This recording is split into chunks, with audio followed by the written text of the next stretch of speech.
నియోజకవర్గం ఏర్పడిన తర్వాత అభివృద్ధి అంటూ జరిగితే చంద్రబాబు గారి నాయకత్వంలో జరిగింది. ఈ రోజున మాకు రామాయపట్నం పోర్టు ఈరోజు పూర్తవుతున్న తరుణంలో దానిని అనుసంధానం చేసుకుంటూ ఈ రోజున భారత్ పెట్రో కెమికల్ వారి బీపీసీఎల్ సంబంధించినటువంటి ఇండస్ట్రీని ఈరోజు మా కావలి నియోజకవర్గానికి అందించడం జరిగింది. ఆ విధంగా ఒక్క బీపీసీఎల్ ఇండస్ట్రీ వల్ల ఎన్నో లక్షల ఉద్యోగాలు కావలి ప్రజలకు రాబోతున్నాయి. మా కావలి విస్తారంగా అభివృద్ధి చెందబోతుంది.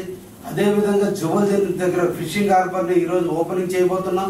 అదేవిధంగా దామారం దగ్గర ఎయిర్పోర్ట్ వస్తుంది.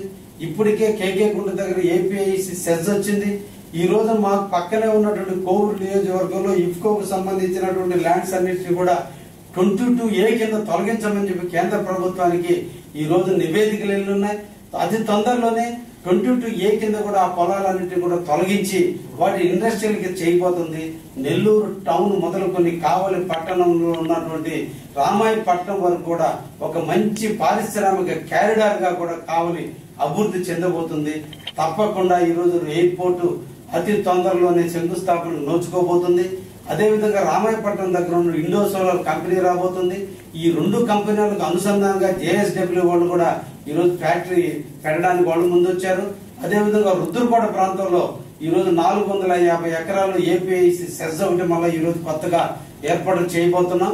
కావలి మరో జంషెడ్పూర్ లాగా, కావలి మరో పెరంబూర్ లాగా ఇండస్ట్రియల్ హబ్గా మారబోతుంది. కాలజ్ఞానంలో బ్రహ్మం గారు చెప్పినటువంటి కనకపట్టణం దిశగా చంద్రబాబు గారి నాయకత్వంలో, మా యువ నాయకుడు లోకేష్ నాయకత్వంలో కావలి అభివృద్ధి చెందుతుంది.